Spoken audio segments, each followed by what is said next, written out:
말씀은 귀신 들린 자를 고쳐주시다라는 말씀을 가지고 함께 하나님의 은혜를 나누어 보도록 하겠습니다. 오늘 본문에는 예수님께서 귀신 들린 자를 고쳐주신 장면이 나옵니다.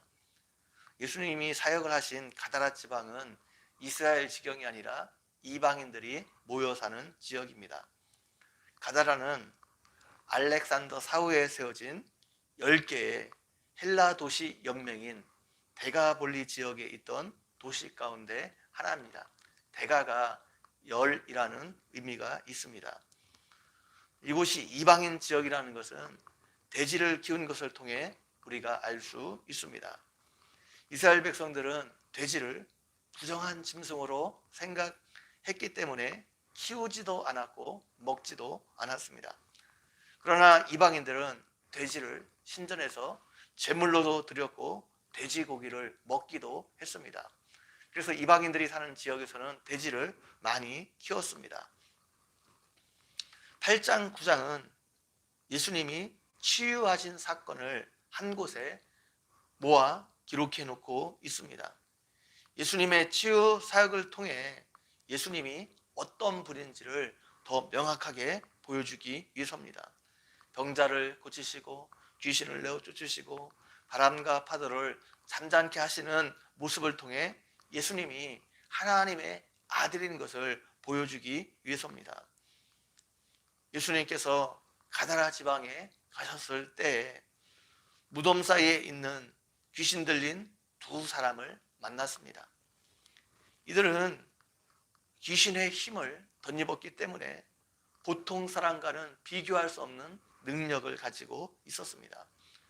그들이 너무 사나워 아무도 그들이 있는 길로 지나갈 수 없었습니다.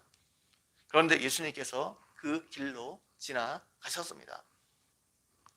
아직 이 땅에서는 예수님의 정체에 대해서 정확하게 알고 있는 사람이 아무도 없었습니다. 그런데 신기한 것은 귀신이 예수님이 누구신지 예수님의 정체에 대해서 정확하게 알고 있었다는 것입니다. 예수님께서 그들에게 다가가셨을 때 귀신이 먼저 소리 질렀습니다. 하나님의 아들이여, 우리가 당신과 무슨 상관이 있습니까? 때가 이르기 전에 우리를 괴롭게 하려고 여기 오셨나이까?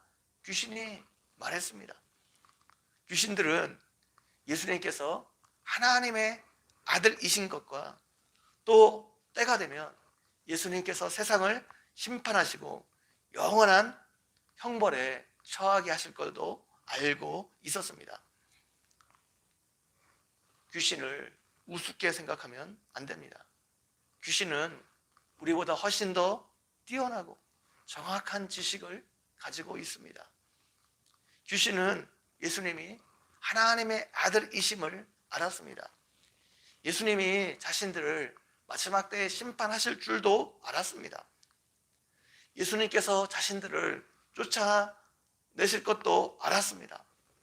그래서 예수님을 보고 두려워했습니다. 무서워했습니다. 예수님이 누구이신지 예수님에 대한 정확한 지식이 있었지만 귀신들이 구원을 받지는 못했습니다. 예수님을 믿고 회개해야 구원을 받을 수 있는데 귀신들은 그렇게 하지 않았습니다. 귀신들이 멀리서 많은 돼지떼가 먹고 있는 것을 보고 만일 우리를 쫓아내시려면 돼지에 들여보내달라 요청합니다. 귀신들이 허공을 떠 돌아다니는 것 좋아하지 않는 것 같습니다. 성경에 나와 있는 어떤 귀신의 모습을 보게 되면 어딘가 이렇게 정착하여 들어가 사는 것, 이걸 굉장히 좋아하는 것 같습니다. 그래서 귀신이 믿지 않는 사람 속에 들어가기도 하고 때로는 동물 속에 들어가 역사하기도 하는 것 같습니다. 귀신이 사람에게 들어가면 그 사람을 통해서 괴력을 발휘하기도 하고 무당 같은 사람 속에 들어가 사람들을 현혹하기도 합니다. 에덴 동산에서는 마귀가 뱀 속에 들어가 화를 유혹하기도 했습니다. 귀신도 무엇인가 신비한 일을 하니까, 사람들에게 없는 능력을 귀신들도 행하니까 사람들이 귀신을 섬기고 귀신을 두려워하는 것입니다. 귀신도 영적인 존재이기 때문에 사람들의 눈에 보이지 않지만 귀신은 분명히 존재합니다. 귀신이 사용하는 전략은 두 가지입니다. 하나는 사람들이 자신이 없다고, 자신들이 존재하지 않는다고 생각하게 만드는 겁니다. 영적인 세계, 보이지 않는 세계는 없다고 사람들이 믿게 만드는 겁니다. 그래서 귀신을 믿고 보이지 않는 세계를 믿고 영적인 세계를 믿는 사람들, 비과학적이고 정말 미련한 사람들이라는 그런 생각들을 하게 만드는 것입니다. 그래서 귀신은 한편으로 자신의 정체를 철저하게 숨깁니다. 자신이 드러나지 않게 만듭니다. 또 하나는 귀신은 자신이 마치 전능한 신인 것처럼 사람들을 속입니다.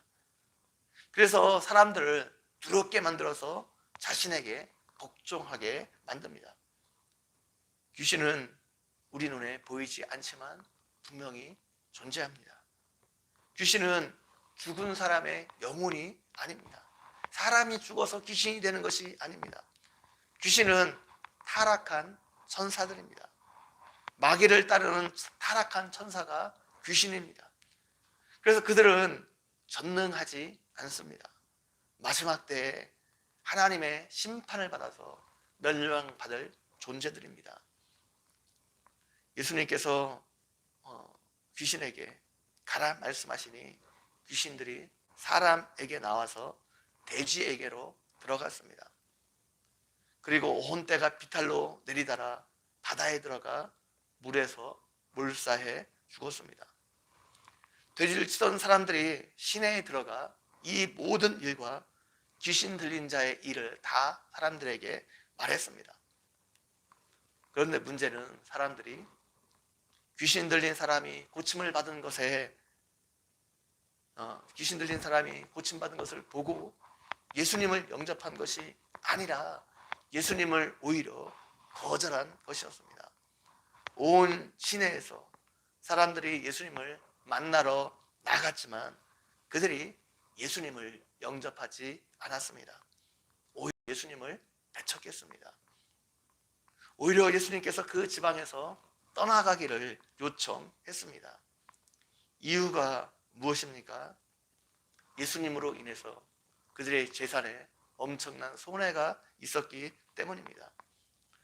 돼지들이 모두 죽었고 이것으로 인해 그들에게 경제적으로 많은 실이 있었기 때문입니다. 그들에게 중요한 것은 귀신 들린 사람이 고침을 받는 것이 아니었습니다. 자신들의 영혼이 구원을 받는 것도 아니었습니다. 오로지 자신들의 경제적 이익을 중요하게 생각했습니다. 오로지 그들은 돈을, 재물을 중요하게 생각했습니다. 이러한 그들의 삶의 태도가 구원을 얻을 수 있는 유일한 기회를 잃어버리게 만들었습니다. 여러분은 어떻습니까? 영적인 것과 육적인 것 둘 중에 어느 것에 우선순위를 두고 살아가고 있습니까? 우리는 우선순위를 분명히 해야 합니다. 우리에게 손해가 되어도 영적인 것에 우선순위를 두어야 합니다. 우리는 먼저 그의 나라와 그의 의를 구해야 합니다. 그러면 우리가 이 땅에 살아가는 데 필요한 모든 것을 하나님께서 아시고 우리 삶에 때를 따라 돕는 은혜로 채워주시게, 이것을 기억하고 영적인 것에 우선순위를 두고 먼저 하나님 나라와 그 일을 구하는 삶을 살아가는 여러분 모두가 되기를 주님의 이름으로 간절히 축원드립니다. 한번 기도드리겠습니다. 하나님 아버지, 오늘도 말씀을 통해서 우리에게 은혜 베풀어 주신 것 너무나 감사합니다. 하나님, 가다라 지방에 살았던 사람들은 모든 삶의 기준이 경제적인 이유였고 물질을 먼저 생각하는 삶의 태도가 있었기 때문에 예수님을 영접할 수 있는 가장 좋은 기회를 맞이했음에도 불구하고 그것을 살리지 못하고 구원에 이르지 못하는 모습을 우리가 살펴보게 되었습니다. 하나님, 우리는 이들처럼 어리석은 자들이 되지 않게 도와주시고 이 땅을 살아가면서 먼저 영적인 것에 우선순위를 두고 하나님 나라와 그 일을 구하는 삶을 살아가는 지혜로운 자들 되어줄 수 있도록 함께해 주시기를 원합니다. 감사합니다. 예수님의 이름으로 기도리옵나이다. 아멘.